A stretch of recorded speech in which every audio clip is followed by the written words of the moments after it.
Lecture 29। আচ্ছা, আমরা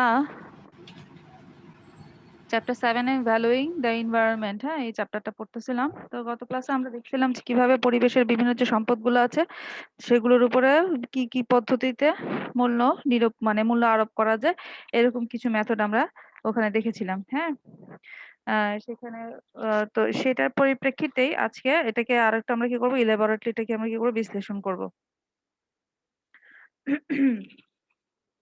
এখন আসো, আজকে যে পদ্ধতিগুলো পড়বো সেটা একটু দেখি। ভ্রমণ ব্যয় পদ্ধতি।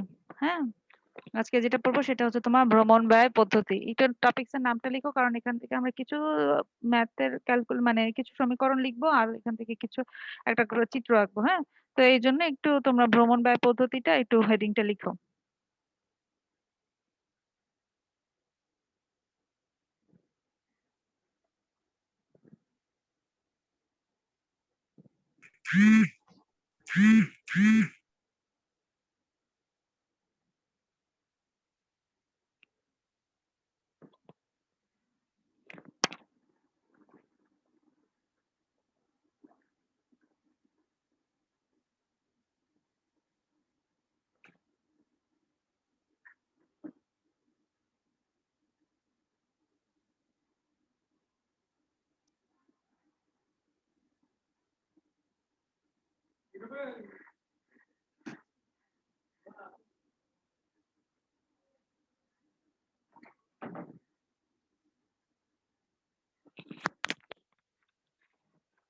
লিখেছো টপিকস এর নামটা? আচ্ছা, সাউন্ড কি প্রপারলি শোনা যাচ্ছে? জি ম্যাম।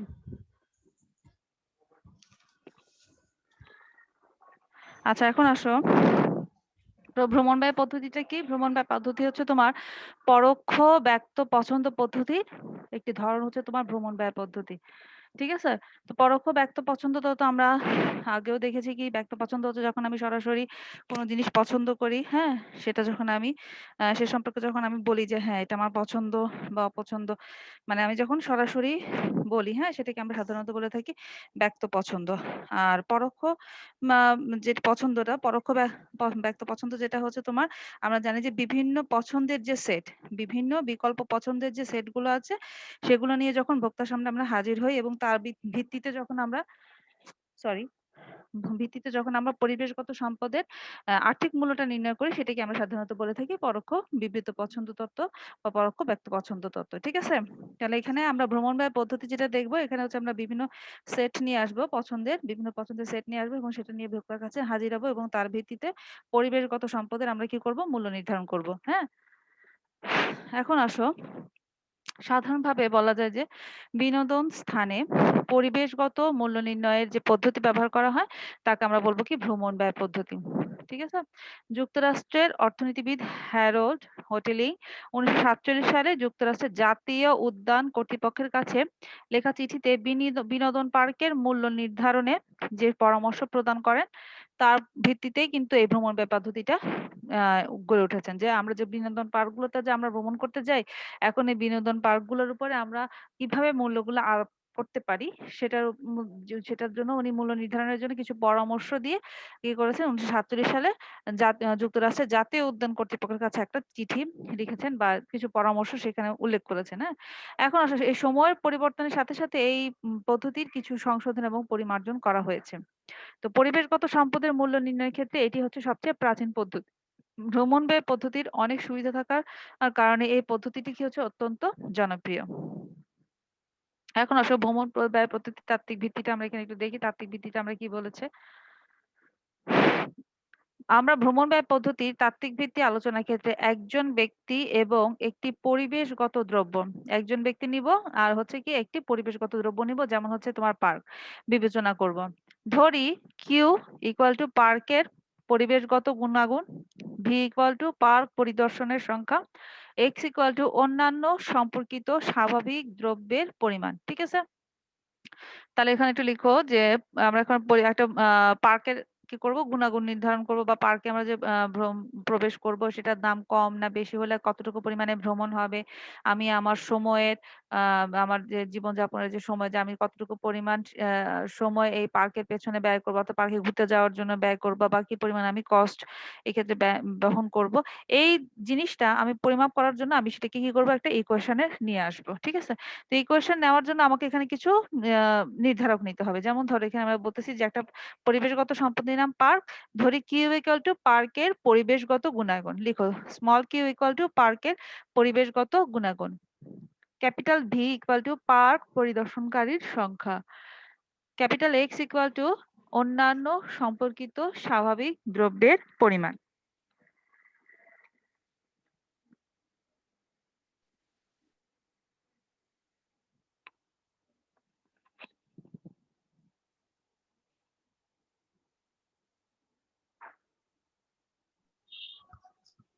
ম্যাডাম লিখেছি।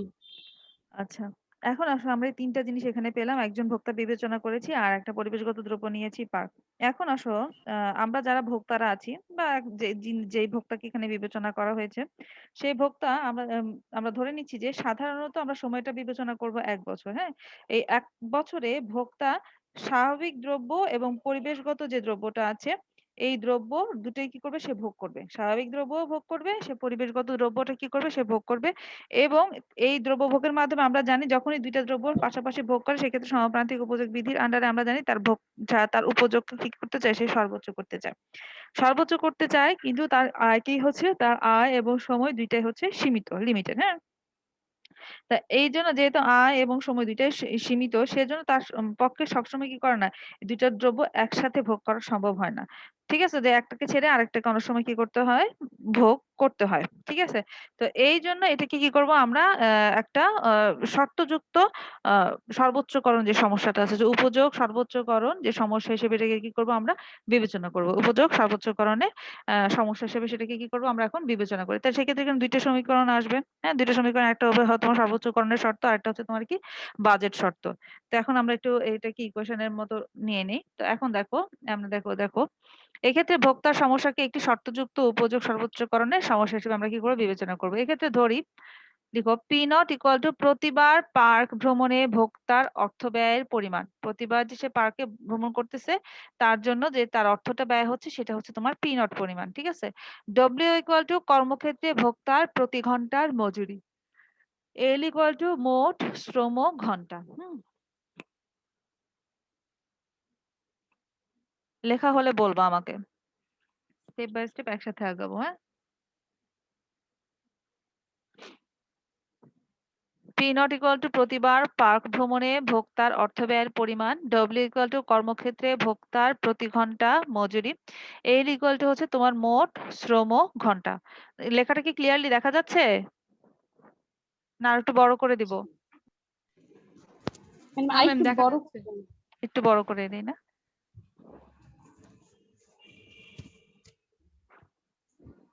এখন ঠিক আছে? হ্যালো? জি ম্যাম। আচ্ছা,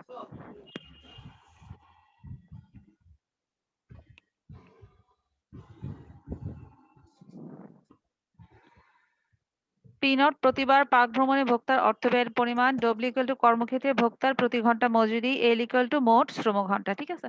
এখন আমরা কি করব, উপযোগ সর্বোচ্চকরণের সমস্যাটাকে নিম্নরূপে ভাবে আমরা সাজাবো। সর্বোচ্চকরণ equal to U equal to capital equal to U function, মানে ফাংশন অফ ইউ যেটা আমরা যে বলি ইউ, স্মল এক্স ভি আর হচ্ছে তোমার কিউ। ঠিক আছে? এটা হচ্ছে তোমার সর্বোচ্চকরণের শর্ত। আর বাধ্যা শর্তটা কি, আমরা এখানে ইনকাম বাজেট শর্ত যেটা আমরা বলি, W L equal two x P not V. ঠিক আছে? এটা হচ্ছে আমার কি বাজেট শর্ত।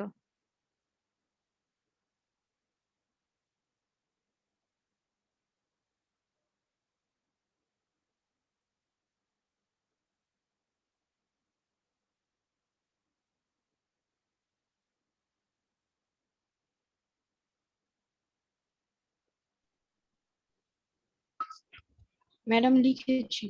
আচ্ছা, এখন আসো আমরা ২ নং সমীকরণ কি করব? ২ নং সমীকরণ ভোক্তার বাজেটের সীমাবদ্ধতাকে এখানে নির্দেশ করতেছে। অর্থাৎ এই বাজেটের মধ্যে আমাকে কি করতে হবে? আমার এই যে সকল দ্রব্যগুলো আমি এই যে তোমার যদি আমি বলি যে অন্যান্য সম্পর্কিত যে সকল দ্রব্যগুলো আছে সেগুলা ভোগের পরিমাণ, তারপর হচ্ছে পার্ক ভ্রমণের পরিমাণ, হ্যাঁ? তারপর হচ্ছে তোমার পার্ক পরিদর্শনের সংখ্যা। এই যে এই শর্তটা আছে না? এই শর্তটাকে কি করব? আমরা উপযোগ মানে এই জিনিসটাকে কি করব? আমরা সর্বোচ্চকরণ করব এই বাধা শর্তের আন্ডারে। কিন্তু এক্ষেত্রে সমস্যা হচ্ছে P0 দ্বারা ভোক্তার পার্ক ভ্রমণের মোট ব্যয় প্রকাশ করা কি হচ্ছে সম্ভব নয়। কারণ ভোক্তা অর্থ ছাড়াও সময়টাও কি করতেছে এখানে ব্যয় করতেছে। আমরা তো শুধু এখানে P0 দ্বারা যে প্রতিবার পার্কে ভ্রমণ করতে তার যে অর্থ ব্যয় হচ্ছে সেটাকে আমরা হিসাব করতেছি। কিন্তু আমরা জানি যে এখানে অর্থ ছাড়াও তার কি এখানে সময়টাও কি হয় ব্যয় হয়। তাই P0 দ্বারা আমরা সর্বমোট ব্যয়টাকে প্রকাশ করতে পারি না। এখন আসো পার্ক ভ্রমণের জন্য তার যে সময় ব্যয় হয় সেটা হচ্ছে তার সুযোগ ব্যয়। ঠিক আছে? ধরা যাক ভোক্তা একবার পার্ক ভ্রমণ করলে তার T0 ঘন্টা সময় ব্যয় হয়। এটা একটু লিখো। ধরা যাক ভোক্তা একবার যদি পার্ক ভ্রমণ করে তখন তার T0 ঘন্টা সময় ব্যয় হয়। এবং পার্কের অভ্যন্তরে তার ব্যয় হয় T1 ঘন্টা। ঠিক আছে? তাহলে তার এখানে টোটাল পার্ক ভ্রমণ করতে গেলে তার টোটাল সময় ঘন্টা কতটুকু? T0 প্লাস T1 এতটুকু হচ্ছে তার টোটাল পার্কের ভ্রমণের জন্য সে ব্যয় করতেছে। পার্ক ভ্রমণ করলে তার T0 ঘন্টা সময় ব্যয় করতে হয় এবং T1 হচ্ছে পার্কের অভ্যন্তরে যে সে ঘুরবে বা সে যদি পার্কের অভ্যন্তরে খাওয়া দাওয়া করে, হ্যাঁ, বা পার্কের সৌন্দর্যটা উপভোগ করে বা সেখানে যদি হাঁটাহাঁটি করে বা এক্ষেত্রে সে এই হচ্ছে পার্কের অভ্যন্তরে সে কতটা সময় সে কি করতেছে ব্যয় করতেছে। T1 হচ্ছে তার পরিমাণ আর পার্ক ভ্রমণ করলে তার সময় হচ্ছে T0। তাহলে T0 প্লাস T1 হচ্ছে তোমার মোট পার্কে ভ্রমণের সময়। হ্যাঁ? তাহলে দেখো ফলে ভোক্তার প্রতিবার পার্কে ভ্রমণের জন্য মোট সময় ব্যয় হয় T0 প্লাস T1 পরিমাণ। ঠিক আছে? ভোক্তার ১ বছরে তাহলে এখন আমরা ১ বছর হিসেবটা বের করি। ১ম এই ধরে নিচ্ছি এটা ১ বছরের জন্য ব্যয় করব। ১ বছরের জন্য বের করতে হবে। ভোক্তার ১ বছরের মোট শ্রম ঘন্টা হচ্ছে তোমার L। ঠিক আছে? অর্থাৎ বছরে ভোক্তা মোট L শ্রম ঘন্টা কি করে? কাজ করে। L শ্রম ঘন্টা কি করে? কাজ করে। তাহলে দেখো মোট সময় T হলে ভোক্তার সময় সংক্রান্ত এবার কি করব? আমরা বাধা শর্তটা বের করব। তাহলে মোট সময় T কাজ করে সে হচ্ছে এল পরিমাণ। ঠিক আছে? শ্রম ঘন্টা তার হচ্ছে এল পরিমাণ ধরে আসে যদি ৮ ঘন্টা কাজ করে তাহলে ৮ ঘন্টা ২৪ ঘন্টার মধ্যে সে ৮ ঘন্টা কাজ করতেছে। তারপর হচ্ছে তোমার T0 প্লাস T1 সে হচ্ছে তোমার পার্কে সে যতবার ঘুরতেছে, পার্কে সে যতবার ঘুরতে যাবে, হ্যাঁ? তার সময় আবার ভিটা কি বলছিলাম? ভিটা বলছিলাম যে পরিদর্শনের সংখ্যা। অর্থাৎ সে যতবার ঘুরতে যাবে তাকে এই পরিমাণ সময়টাকে ব্যয় করতে হবে। এখন আমি যদি পার্কে ২ ঘন্টা সময় ব্যয় করি, তা ২ ঘন্টা সময় ব্যয় করলাম আমি মাসে বা বছরে পার্কে যাচ্ছি তোমার ৪ বার। তাহলে এখানে টোটাল সময় আমার কতটুকু হচ্ছে? ৮ ঘন্টা ব্যয় হচ্ছে। ঠিক আছে? বাধা শর্তটা বুঝতে পারছো? না আমি আবার বুঝায় বলব? ম্যাডাম যে T0 T1 ওই জায়গাটুকু একটু ভি বলবেন? আচ্ছা টোটাল সময় আমার ধরো আমার বছরে আচ্ছা আমি ধরি আমার টোটাল সময় এখানে টি হচ্ছে ভোক্তা আমার টোটাল আমার সময় কতটুকু একজন ভোক্তার ২৪ ঘন্টায় কতটুকু সময় ধরে না আমি এটা কি বলে একদিনে হিসাব করি একদিনে হিসাব করলাম কিভাবে দেখো যে আমার ২৪ ঘন্টা সময় হাতে আছে। ঠিক আছে? এখন এল হচ্ছে আমার ৮ ঘন্টা। ৮ ঘন্টা কি আমি ৮ ঘন্টা কাজ করি। মা বা মা এটা কিন্তু আমি মাসের হিসাব একটা দিনের হিসাব বলতেছি। তোমাকে এখানে কি করতে হবে? ১ বছরটা বের করে নিতে হবে। এল আমাকে প্রতিদিন আবার ৮ ঘন্টা করে কাজ করতে হয়। ঠিক আছে? ৮ ঘন্টা করে কাজ করতে হয়। প্লাস টি নট হচ্ছে কি আমি ধরে নিচ্ছি যে পার্কের জন্য আমি ১ ঘন্টা আমি যাওয়ার জন্য ব্যয় করতেছি এবং T1 আমি এবং ভেতরে আ ঘোরার জন্য আমি কি করতেছি আরো ১ ঘন্টা ব্যয় করতেছি। ঠিক আছে? তাহলে T1 plus T0 plus T1 হচ্ছে আমি পার্কের জন্য আমি এই সময়টা ব্যয় করতেছি। আর ভি হচ্ছে আমি ধরো দিনে কয়বার পার্কে গেলাম। অনেকে দেখো হাঁটার জন্য যে আমরা যদি বলি রমনা পার্ক বলি বা ধরে যে ৮ নাম্বার ব্রিজ আছে ধানমন্ডি, হ্যাঁ? এই যে এখানে যে পার্কের মতো আছে এখানে।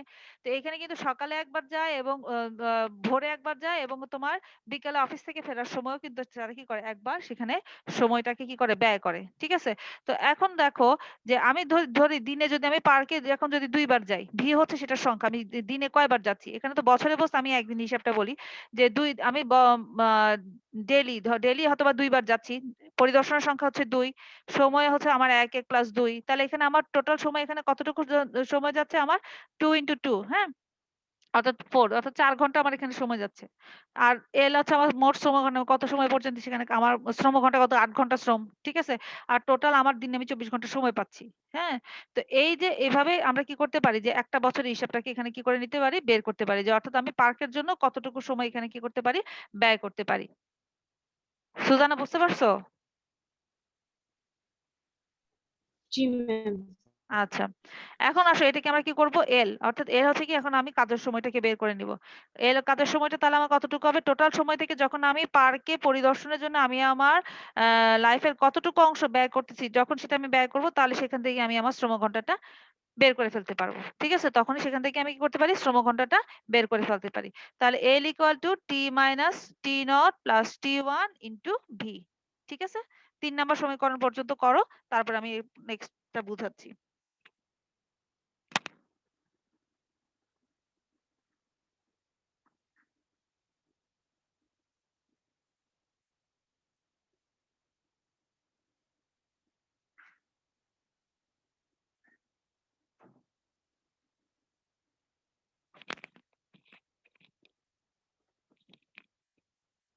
লিখেছো সবাই?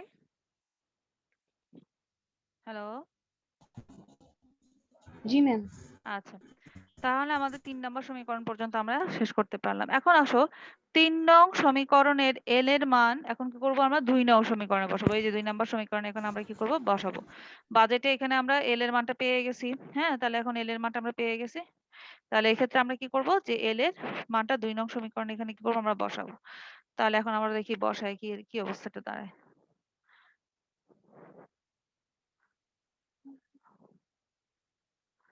দেখো বসালাম। W equal to এই যে এই মানটা বসাই দিলাম এল এর জায়গায়। এল এর জায়গায় তোমরা সবাই মানটা বসাও। বসানোর পরে আমার সমীকরণটা এরকম দাঁড়ায়। তারপর সেখান থেকে দেখো WT মাইনাস তারপরে W দ্বারা গুণ করে নিলাম আমরা। W দ্বারা গুণ করে নিলাম। তারপরে সেক্ষেত্রে দেখো WT ইকুয়াল টু এবার কি করব আমরা পক্ষান্তর করে W into W W into T nought plus T one into V এটাকে আমরা কি করলাম পক্ষান্তর করে এস এর নিয়ে আসলাম। ঠিক আছে? এদিকে নিয়ে আসলাম। তারপর আসো WT equal to x plus এখান থেকে কি কমন নিলাম? ভি কমন নিব। এখানে ভি আছে, এখানে পরিদর্শনের সংখ্যা যেটা সেটা ভি আমার দুইখানেই কমন আছে। আমি সেখান থেকে কি করলাম? কমন নিয়ে নিলাম। এখন আসে WT equal to x plus এটাকে আমরা নাম দিতে পারি পিভি ইন্টু পি। ঠিক আছে? দেখো পিভি হচ্ছে তোমার পি নট প্লাস এতটুকু আমরা একসাথে ধরে নিয়েছি আর পিভি হচ্ছে তোমার প্রতিবার পার্কের ভ্রমণের মোট খরচ।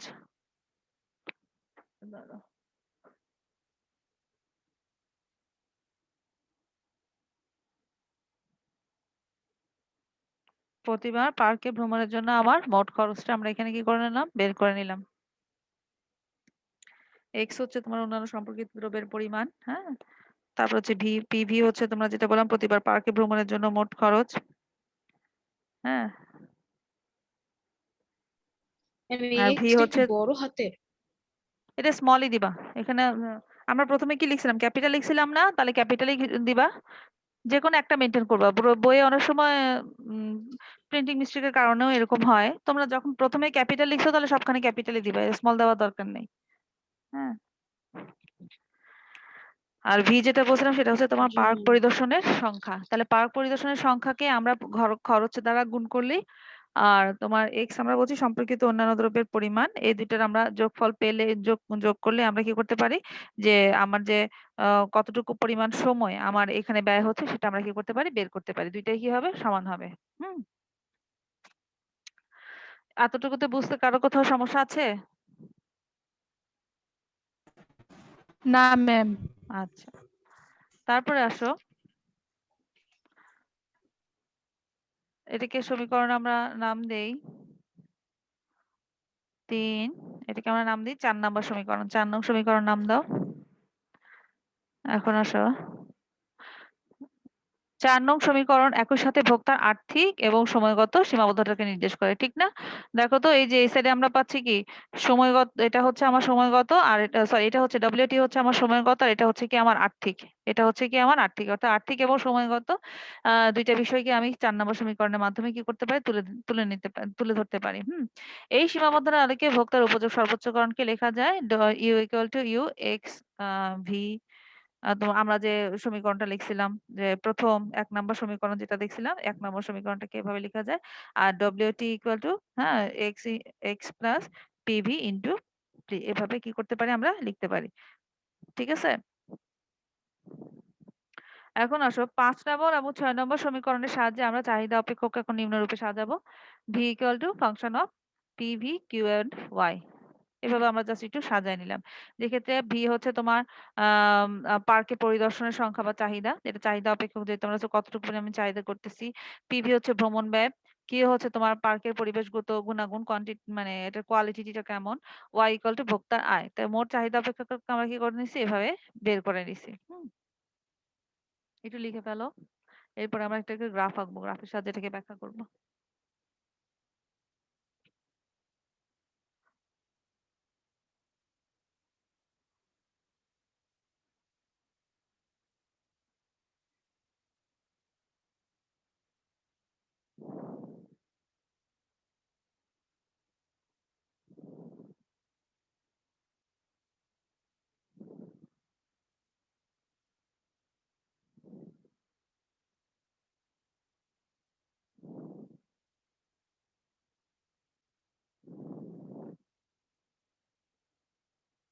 ইকুয়েশনটা লিখেছো? জি ম্যাম। আচ্ছা, এখন আমরা কি করবো, এটাকে গ্রাফের মাধ্যমে এটাকে প্রকাশ করব, ঠিক আছে? এখন আসো গ্রাফের মাধ্যমে প্রকাশ করার জন্য এখন আমাকে কি করতে হবে, আগে গ্রাফটা কিভাবে আঁকবো, কিসের প্রেক্ষিতে এটা ডান দিকে নিম্নগামী হবে না ঊর্ধ্বগামী হবে, সেই ব্যাপারটা এখানে আমরা একটু দেখে নিই। এই ক্ষেত্রে দেখো, আমরা যদি এটা যেহেতু আমার চাহিদা সমীকরণ, কিউ এবং ওয়াই কে আমরা স্থির রাখলাম, আমরা আয়টাকে এবং পার্কের গুণাগুণ গুণগত যে পরিবেশগত যে গুণাগুণ আছে, এই দুটো জিনিসকে আমরা কি করলাম, স্থির রাখলাম। আমরা দেখলাম যে এখানে যদি প্রাইসটা বেড়ে যায়, যদি এখন ধরো আমার টিকিট খরচ, যেটা যে আমি ধরো এখন রমনা পার্কে ঢোকার জন্য যদি এখন আমার 50 টাকা করে টিকিট ধার্য করে, তাহলে সেক্ষেত্রে অবশ্যই পার্কের পরিদর্শনের সংখ্যাটা আমার কি হয়ে যাবে, কমে যাবে, তাই না? যত বেশি তোমার এখানে টিকিটের দামটা রাখবে, অর্থাৎ আমার এখানে যদি আমার পরিদর্শনের জন্য আমার যে চার্জটা, সেটা যদি আমার বেশি রাখে, তাহলে সেক্ষেত্রে আমার অবশ্যই পার্কে প্রবেশের জন্য প্রবেশের সংখ্যাটাও কি হয়ে যাবে, পরিদর্শনের সংখ্যাটাও কি হয়ে যাবে, কমে যাবে। অর্থাৎ দামের সাথে এখানে পরিদর্শনের সংখ্যাটা কি হয়ে যায়, সম্পর্কটা বিপরীত। দাম কমলে পরিদর্শনের সংখ্যা বাড়বে, দাম বেড়ে গেলে পরিদর্শনের সংখ্যা কমবে। ঠিক আছে? দাম কমলে পরিদর্শনের সংখ্যাটা বাড়বে, দাম বেড়ে গেলে পরিদর্শনের সংখ্যাটা কমবে। এই রিলেশনশিপটা যেহেতু আমার নেগেটিভ, তাহলে এক্ষেত্রে আমরা যদি চাহিদা রেখাটা আঁকি, তাহলে সেক্ষেত্রে সেটা হবে বাম থেকে ডান দিকে নিম্নগামী। দেখো এখানে কি বলছে, যদি কিউ এবং ওয়াই স্থির থাকে, তাহলে পার্কের পরিদর্শনের সংখ্যা, এই যে ভি, ভ্রমণ ব্যয়ের উপর নির্ভর করে। ভ্রমণ ব্যয়ের সাথে পার্কের পরিদর্শনের সংখ্যা বিপরীতভাবে সম্পর্কিত। অর্থাৎ ভ্রমণ ব্যয় যদি আমার পিভি বাড়লে পার্ক পরিদর্শনের সংখ্যা কি হয়ে যাবে, ভি কমে যাবে। এই জন্য পার্ক পরিদর্শনের জন্য ভোক্তার চাহিদা রেখা হবে বাম থেকে ডান দিকে নিম্নগামী। ঠিক আছে? বুঝতে পারছো সবাই? জি ম্যাম। আচ্ছা, এখন আসো, এখন আমরা দেখতেছি যে যদি এখানে দামটা বেড়ে যায়, তাহলে পার্কের পরিদর্শনের সংখ্যাটা কি হয়ে যাবে, কমে যাবে। হ্যাঁ, তা এখন এই চাহিদা রেখা যেটা আমরা পাবো, এই চাহিদা রেখার ভিত্তিতে আমরা একটা ভারসাম্য দাম পাবো, এবং ভারসাম্য দাম নির্ধারণের পরে যে ভোক্তার যে উদ্বৃত্তটা থাকবে, ভারসাম্য ধরো আমরা জানি ভোক্তার উদ্বৃত্ত হচ্ছে আমি যে পরিমাণ দাম অ্যাকচুয়ালি দিতে চাই এবং অ্যাকচুয়ালি যে দামটা নির্ধারণ হয়, এই দুইয়ের পার্থক্যটা, হ্যাঁ, এই দুইয়ের পার্থক্যটাই হচ্ছে তোমার ভোক্তার উদ্বৃত্ত। এখন আসলে ভোক্তার উদ্বৃত্ত যদি আমার বাড়ে, তাহলে সেক্ষেত্রে অবশ্যই কি হবে, কল্যাণ বাড়বে। কল্যাণ যদি বাড়ে, তাহলে সেক্ষেত্রে এভাবে আমরা কি করতে পারবো, বিনোদন মূল্য যেটা, সেটা কি করতে পারি, ধার্য করতে পারি। ঠিক আছে? এখন আসলে সেটাকে আমরা কিভাবে এখন চিত্রের সাহায্যে ব্যাখ্যা করব। চিত্রের সাহায্যে ব্যাখ্যা করার জন্য দেখো আমরা গ্রাফটা একটু দেখি। গ্রাফটা দেখো, বিনোদন চাহিদার পরিমাণ, ভূমি অক্ষে দেখাচ্ছি আমরা বিনোদন চাহিদার পরিমাণ, লম্ব অক্ষে দেখাবো আমরা বিনোদনের দাম। ঠিক আছে? লম্ব অক্ষে দেখাচ্ছি আমরা বিনোদনের দাম। এখন আসো, আমি চাহিদা রেখাটা আঁকলাম। প্রাথমিক চাহিদা রেখা হচ্ছে আমার এ এফ, এটা যেটা পিভি কমা কিউ কমা ওয়াই। এটা হচ্ছে আমার কি প্রাথমিক চাহিদার পরিমাণ। এখন আসো প্রাথমিক চাহিদার পরিমাণ যখন এটা, তখন এক্ষেত্রে দাম নির্ধারিত হয়েছে তোমার পি নট পরিমাণ। দাম নির্ধারিত পি নট পরিমাণ এবং বিনোদন চাহিদার পরিমাণ, চাহিদার পরিমাণ হচ্ছে আমার ভি1 পরিমাণ। ঠিক আছে, চাহিদার পরিমাণ হচ্ছে আমার কি ভি1 পরিমাণ। তাহলে এক্ষেত্রে ভোক্তার উদ্বৃত্ত হচ্ছে তোমার এ পি নট বি, এতটুকু হচ্ছে কি আমার ভোক্তার উদ্বৃত্ত। ঠিক আছে, বুঝতে পারছো তো যে আমি এই ভি1 পরিমাণ আমি এখানে পরিদর্শন করব। এক্ষেত্রে আমি দাম দিতে চাই ও এ পরিমাণ, কিন্তু বাজার দাম নির্ধারিত হয়েছে তোমার ও পি নট পরিমাণ। এখন তাহলে আমার উদ্বৃত্ত কতটুকু, এ পি নট বি পরিমাণ। তোমরা তো ভোক্তার উদ্বৃত্ত বোঝোই, তার ফোর্থ ইয়ারে পড়ো, উদ্বৃত্ত তো অনেকবার পড়ে আসছো। এ পি নট বি হচ্ছে কি আমার ভোক্তার উদ্বৃত্ত। ঠিক আছে, এখন যদি দেখো কোনো কারণে যদি পরিবেশের গুণাগত মান কি হয়, বেড়ে যায়, যেমন ধরো এখন যদি আমরা যে সকল পার্কে ধরো আমার প্রবেশ মূল্য আছে, যেমন ধরো ওই যে আগারগাঁয়ে একটা বিমান বাহিনী জাদুঘরের এখানে একটা পার্ক আছে। এই পার্কের ভেতরে এন্ট্রি ফি সম্ভবত আমরা যখন গিয়েছিলাম কত ছিল আমার ঠিক মনে নেই, 200 টাকা না কত টাকা ছিল। হ্যাঁ, এখন যদি এখন 200 টাকা না 100 টাকা মেবি এরকমই ছিল, যে পার্কের ভেতরটা এন্ট্রি করব। এরপরে ওখানে যে সকল রাইডার গুলো আছে ওই রাইডারের সাইডটা আলাদা। হ্যাঁ, ওই রাইডারের সাইডে যখন আমাদেরকে আমরা যখন ঢুকতে যাই, তখন সেখানে আবার এন্ট্রি ফি আবার 50 টাকা করে দিতে হয়। হ্যাঁ, তো 50 টাকা করে ঢুকবেন, এবং তখন আবার বিভিন্ন রাইড, যেই রাইড গুলো আমি চয়েস করবো সেখানে 100 টাকা করে আবার সেই রাইডার গুলোতে আবার দিতে হয়। এখন দেখো আমি যদি এখন দেখো পার্কের গুণগত মানটা যদি আরো বাড়ায়, যেমন দেখো শিশু পার্কের আমার আরো নতুন নতুন রাইডার আনতেছে। তারপরে এখন ওই যদি বিমান বাহিনী জাদুঘরের ওখানে যে আগারগাঁও যে পার্কটা আছে, এটাতে যদি জিন্দাল পার্ক না কি পার্ক যেন এটাকে বলে, এখানে যদি আরো বেশি রাইডার আনে, তারপরে আরো যে কোয়ালিটিটাকে যদি তারা আরো বেশি ইমপ্রুভ করে, তাহলে সেই ক্ষেত্রে কি হবে, আমার উদ্বৃত্তটা আরো বাড়বে। অর্থাৎ আমি একই দামে এখন কি করতে পারতেছি, আগের চেয়ে বেশি জিনিস করতে পারি, ভোগ করতে পারি।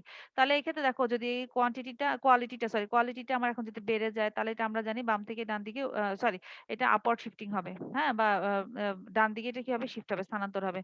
স্থানান্তর হয়ে রেখাটা কোনটা হলো, F equal to PV into sorry comma Q prime comma Y. ঠিক আছে, এটা শিফট হয়ে ডান দিকে গেল। তাহলে এখন আমার আগের মতো আমি পি নট দাম দিচ্ছি, কিন্তু এক্ষেত্রে আমার উদ্বৃত্ত কতটুকু, এ বি সি পরিমাণ আমার কি হয়েছে, উদ্বৃত্তটা বেড়ে গেছে। ঠিক আছে, এ বি সি পরিমাণ কি হয়ে গেছে আমার উদ্বৃত্তটা, sorry A P not C, মানে আগের তুলনায় আমার বেড়ে গেছে এ বি সি। এখন টোটাল উদ্বৃত্ত হচ্ছে তোমার এ পি নট সি পরিমাণ কি হয়েছে আমার উদ্বৃত্ত বৃদ্ধি পেয়ে গেছে। তাহলে এই ক্ষেত্রে আমার যে পরিমাণ উদ্বৃত্ত আমার বৃদ্ধি পেয়েছে, যে এ বি সি পরিমাণ, এই ডেল এ বি সি পরিমাণই হচ্ছে আমার বিনোদন মূল্য। ঠিক আছে, তাহলে আমরা বলতে পারি যে পার্কের গুণগত মান যদি বাড়ে, তাহলে সেক্ষেত্রে নির্ধারিত দামেই বাজারে ভোক্তার কল্যাণ বৃদ্ধি পাবে। ভোক্তার কল্যাণ যে পরিমাণ বৃদ্ধি পাবে, উদ্বৃত্ত বৃদ্ধি পাবে, সেই উদ্বৃত্তটাকে আমরা কি করতে পারি, বিনোদন মূল্য হিসেবে ধার্য করতে পারি। ঠিক আছে, কারো কোথাও কোনো সমস্যা আছে? ম্যাম, একটু হুম, চাহিদা অপেক্ষকটা আবার বলবেন? চাহিদা অপেক্ষক এই যে এটা দেখো এফ যে 7 নং সমীকরণ।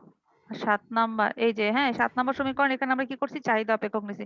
চাহিদা অপেক্ষক আমরা জানি যে এটা কি বলে, চাহিদা কি কি কি যে অনেকগুলো ফ্যাক্টরের উপর ডিপেন্ড করে না, আয়ের উপরে নির্ভর করে, ভোক্তার রুচি অভ্যাস পছন্দ এগুলোর উপর নির্ভর করে, আমরা জানি না। তো এক্ষেত্রে আমরা কি করব, পার্কে ভ্রমণ করতে চাই, এখন পার্কে ভ্রমণ করার জন্য আমার যে চাহিদা সেই অপেক্ষকটা আমরা কি করব, এখানে নির্ধারণ করব। তাহলে এখানে দেখো ভি হচ্ছে আমার কি পার্কে পরিদর্শনের সংখ্যা, বা পার্কে ভ্রমণ করতে চাই সেটার হচ্ছে আমার কি চাহিদা। এফ হচ্ছে ফাংশন, আর পিভি হচ্ছে কি তোমার ভ্রমণ ব্যয়। ওই যে আমরা কোনো জিনিস যদি দেখো পি এক্স, আমরা যখন চাহিদা অপেক্ষক করেছি না ফার্স্ট ইয়ারে, যে সেক্ষেত্রে এক্স দ্রব্যের দাম, এখন আমি পিভি দ্বারা কি বলছি, যে ভ্রমণ ব্যয়, অর্থাৎ পার্কে ভ্রমণ করতে যাই, ভ্রমণের জন্য আমাকে কি করতেছে, দাম দিতে হচ্ছে। ঠিক আছে, তারপর হচ্ছে quality sorry quantity sorry quality, পার্কে যে আমি ভ্রমণ করতে চাই, তা সেটার জন্য আমার কি কোয়ালিটি যদি ভালো হয় আমার চাহিদা বাড়বে, কোয়ালিটি কম হলে চাহিদা কমবে। ওয়াই ইনকাম যদি বাড়ে আমার পার্কে ভ্রমণের জন্য চাহিদা বাড়বে, ইনকাম যদি কম হয় পার্কে চাহিদা ভ্রমণের জন্য চাহিদাটা কি হয়ে যাবে, আমার কমে যাবে। ঠিক আছে, আর দাম, পার্কে ভ্রমণের যদি আমার দামটা বেড়ে যায়, পার্কে ভ্রমণের জন্য যে আমার টিকিট কেটে প্রবেশ মূল্যটা যদি আমার বেশি হয়ে যায়, তাহলে সেক্ষেত্রে কি হয়ে যাবে, আমার এটা ভি, এটা হবে কম, চাহিদাটা কম। পার্কের প্রবেশ মূল্যটা যদি কম হয়ে যায়, তাহলে ভি এর মাত্র চাহিদাটা, পার্কের জন্য আমি ভ্রমণের চাহিদাটা আমার কি হয়ে যাবে, বেড়ে যাবে। এইভাবে আমরা কি করতে পারি, পার্কে ভ্রমণের জন্য চাহিদা অপেক্ষকটাকে নির্ধারণ করতে পারি। ঠিক আছে,